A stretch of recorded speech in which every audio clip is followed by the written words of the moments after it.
I'm pregnant. Victoria's voice rang through the living room, dripping with satisfaction as she caressed her still flat stomach.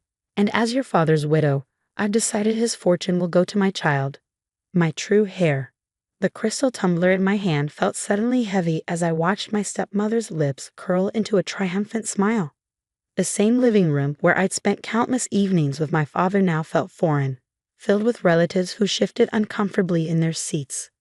My name is Alexandra Morgan, and at 28, I was watching my stepmother of 3 years attempt to erase my father's legacy with a single announcement. Dad had passed away 6 months ago, and Victoria had wasted no time asserting her control over everything he built. Alexandra, she said, my name rolling off her tongue like something distasteful. I know this might be difficult for you to accept, but surely you understand that your father would have wanted his grandchild to inherit everything. I met her gaze steadily, though my heart was pounding. Victoria had always been good at this, twisting situations to her advantage while maintaining a veneer of reasonable concern. She perfected that act while dating my father, playing the role of caring stepmother-to-be. My father's wishes were quite clear in his will, I said carefully, setting down my glass. The company. The will can be changed, Victoria cut in smoothly. As his widow and the mother of his unborn child, I have certain rights. My lawyers have already begun the process. The room fell silent. I could feel my Aunt Eleanor's sympathetic gaze from across the room, could see my cousin Michael's hands tighten into fists, but no one spoke up. Victoria's influence over the family had grown steadily since my father's death, aided by her control of the purse strings. What Victoria didn't know, what I'd kept carefully hidden, was that my father had seen this coming. The night before his cancer took a turn for the worse, he called me to his study. I remember every detail, the smell of his favorite leather chair, the way the lamplight caught the silver in his hair, the intensity in his eyes as he handed me a small key. Alexandra, he'd said, his voice weak but urgent, there are things you need to know. Things about the company, about Victoria. The key opens a safety deposit box at First National. Whatever happens, don't let her know about it until the time is right. Now, watching Victoria hold court in my childhood home, I thought about that key safely tucked away in my apartment. I hadn't visited the safety deposit box yet. Something in my father's tone that night had told me to wait, to be patient. Of course, Victoria continued, settling back into my father's favorite armchair like a queen on her throne. I'll make sure you're taken care of, Alexandra. A modest monthly allowance should suffice. After all, we wouldn't want you to struggle. The condescension in her voice made my blood boil, but I kept my expression neutral. How thoughtful of you, Victoria. She smiled, clearly mistaking my calm for resignation. I'm glad you understand. It's what your father would have wanted, his grandchild continuing his legacy, not. She paused, her eyes sliding over my business suit with barely concealed disdain. Well, not someone who never quite fit into the business world. That last bar was calculated, designed to sting. Victoria had spent the last 3 years subtly undermining my position at Morgan Industries, the company my father had built from the ground up. She questioned my decisions in board meetings, spread rumors about my competence, and gradually pushed me out of key projects. But what she didn't know was that I'd been watching, learning, documenting everything. Every questionable decision, every manipulated financial report, every instance of her using company resources for personal gain. My father had taught me well, sometimes the best strategy was to let your opponent think they had the upper hand. Well, my Aunt Eleanor finally spoke up, her voice trembling slightly. This is certainly unexpected news. Victoria beamed, one hand still resting on her stomach. Isn't it wonderful? A new heir for the Morgan family. Fresh blood. I stood up, smoothing down my skirt. Congratulations, Victoria. If you'll excuse me, I have some work to attend to. Oh, don't worry about work, Victoria said sweetly. I'm making some changes to the company structure. You should take some time off, rest. All this stress can't be good for you. As I walked out of the house, I could feel her satisfied gaze on my back. She thought she'd won, thought she finally pushed me out of my father's legacy completely. Let her think that, I decided. Let her enjoy her moment of triumph. That evening, I sat in my apartment, turning the small key over in my hands. For 6 months, I'd honored my father's implicit request to wait. But now, watching Victoria attempt to steal not just my inheritance, but my place in the company my father had built, I knew it was time. I called my own lawyer, Marcus Chen, not the family lawyer Victoria had wrapped around her finger. Are you sure you want to do this now? He asked when I explained the situation. Yes, I replied, my voice firm. Victoria's pregnancy changes things. We need to know what's in that safety deposit box. The next morning, Marcus met me at First National Bank. The safety deposit box was smaller than I expected, but when I opened it, I understood why my father had been so insistent about keeping it secret. Inside were documents, dozens of them. Financial records, emails, photographs, all meticulously organized and annotated in my father's careful handwriting. But what caught my eye was a letter on top, addressed to me in his familiar scrawl. My dearest Alexandra, it began, if you're reading this, then things have probably gone exactly as I feared they would. Victoria is not who she pretends to be, and I'm sorry I didn't see it sooner. I read the letter twice, my hands shaking slightly. Then I looked up at Marcus, who had been quietly reviewing the other documents. He paused, shuffling through the papers with growing excitement. This is incredible. Your father built a case against her. Financial fraud, embezzlement, corporate espionage. It's all here. I nodded, remembering the last time I'd seen my father alive. The knowing look in his eyes when he'd given me the key. He'd known Victoria would try to take everything, had prepared for it even as cancer was stealing his strength. There's more, I said, pulling out another document from the bottom of the box.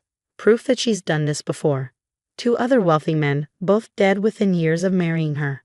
Both fortunes mysteriously transferred before their deaths. Marcus whistled softly. Your father was thorough. But why didn't he expose her himself? I thought about it, remembering how tired he'd been in those final months, how Victoria had barely left his side, monitoring every conversation, every visitor. He couldn't, I realized. She watched him too closely. This was his way of fighting back, giving me the weapons I'd need when the time came. Over the next few days, I maintained my routine, letting Victoria think she'd successfully pushed me aside. I went to work, kept my head down, and quietly began putting my father's plan into motion. Victoria, flushed with her apparent victory, grew bolder. She called a board meeting to announce her pregnancy and her plans to restructure the company leadership. I sat quietly in the back, watching her hold court at the head of the table, my father's seat. As you all know, she said, practically glowing with satisfaction, Morgan Industries is entering a new era. With my child on the way, we need to think about the future. About legacy. I caught several board members glancing my way uncomfortably.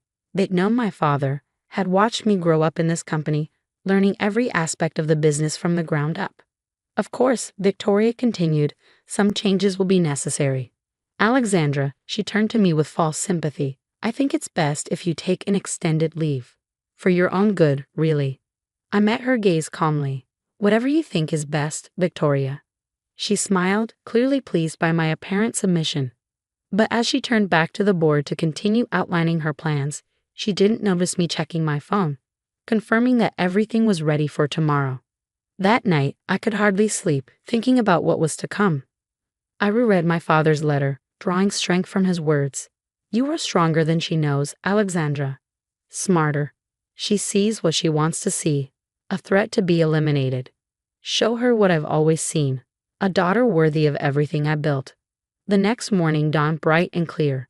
I dressed carefully, choosing my father's favorite suit of mine, a charcoal gray ensemble he'd said made me look every inch a Morgan.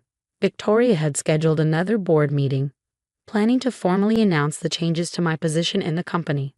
As I walked into the office, I caught whispers and sympathetic glances from employees who'd known me since I was a child. They'd watched me work my way up from summer internships to department head, earning every promotion through merit rather than nepotism. Good morning, Alexandra, Victoria's assistant called out with forced cheerfulness. The meeting's been moved to the main conference room to accommodate additional attendees. I nodded, knowing exactly why she'd chosen the larger venue. Victoria always did love an audience for her performances. When I entered the conference room, I found it packed. Not just board members, but department heads, legal teams, and even some major shareholders. Victoria sat at the head of the table, resplendent in a designer maternity dress that probably cost more than most employees' monthly salary. Alexandra, she said, her voice carrying across the room. I'm so glad you could join us for this transition meeting. I took my seat quietly, noting how she positioned me near the door, symbolically and literally as far from power as possible. Marcus Chen slipped in behind me, taking an inconspicuous position against the wall. As you all know, Victoria began, standing to address the room. Morgan Industries is entering an exciting new chapter. With my child, Robert's child, on the way, we need to ensure the company's future is secure. She went on, outlining her plans for restructuring, carefully crafting each point to sound reasonable, necessary. I watched the faces around the room, some nodding in agreement, others carefully blank, a few showing flickers of discomfort. And finally, she said, turning to me with practiced sympathy, "We need to discuss Alexandra's role. While we appreciate her efforts over the years, it's time for a change in leadership. Effective immediately." Actually, I cut in, my voice clear and steady. "I think it's time we discussed your role, Victoria." The room fell silent. Victoria's smile froze, a hint of uncertainty crossing her face before she recovered. "Alexandra, dear," she said smoothly, "I know this is difficult, but—" "Marcus," I called out, "would you please distribute the documents?" My lawyer stepped forward, passing out thick folders to each person in the room. Victoria's eyes narrowed as she opened hers, then widened as she began to read. "What is this?" she demanded, her voice rising slightly. "That," I said, standing up, "is my father's real legacy. Not just his money or his company, but the truth about who you really are." I walked to the front of the room, taking out my own copy of the documents. Before his death, my father compiled quite an interesting file on you, Victoria. Would you like me to share the highlights? Her face had gone pale, but she tried to maintain control. "This is ridiculous. These documents are clearly fabricated. Like the financial reports you've been falsifying?"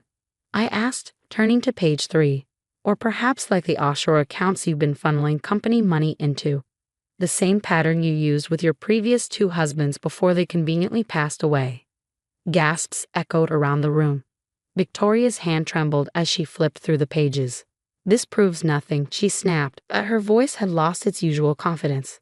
"Actually," Marcus spoke up, "it proves quite a lot. Financial fraud, embezzlement, possible criminal conspiracy." Mr. Morgan was very thorough in his documentation. I turned to address the board members directly. My father knew what Victoria was doing. He spent his last months gathering evidence, protecting this company, his life's work, from someone who saw it as nothing more than another conquest.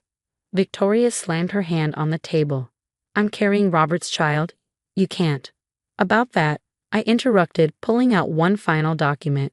"We took the liberty of investigating the fertility clinic you claim to have used. Interesting that they have no record of you as a patient." The room erupted in murmurs. Victoria's face contorted with rage as her carefully constructed facade began to crumble. "You little bitch," she hissed, quiet enough that only I could hear. "You have no idea who you're dealing with."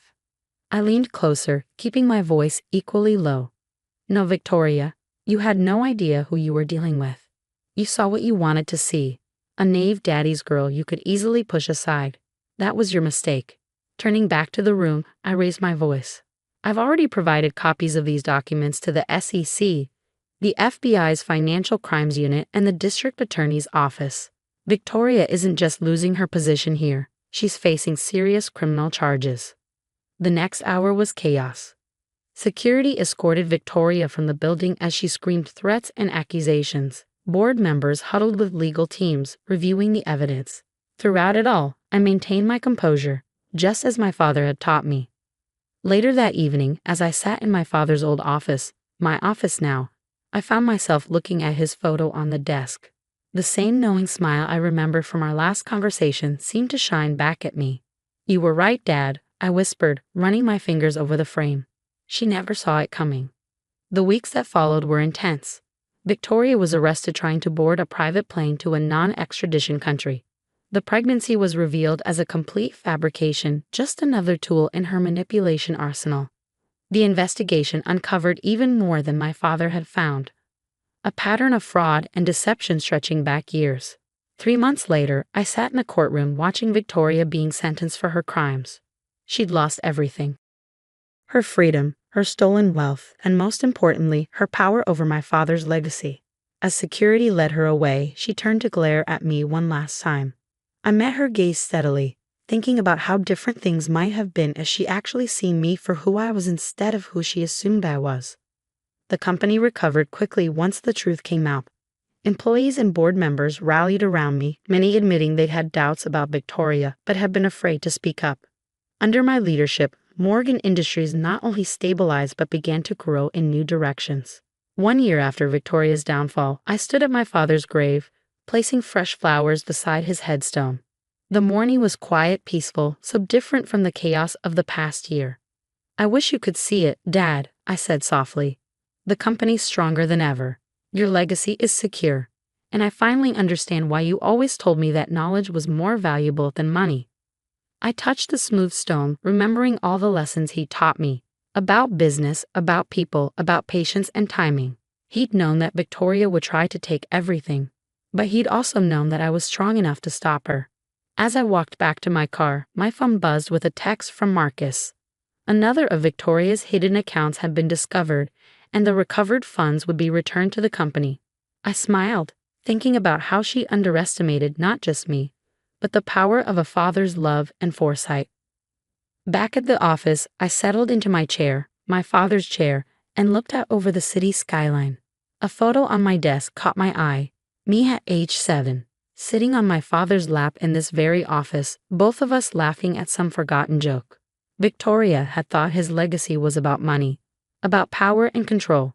She'd never understood that his true legacy was what he'd built in me: strength, wisdom, and the patience to wait for the right moment to fight back. The intercom buzzed, my assistant announcing the start of another board meeting. I gathered my papers, straightened my jacket, and headed for the conference room.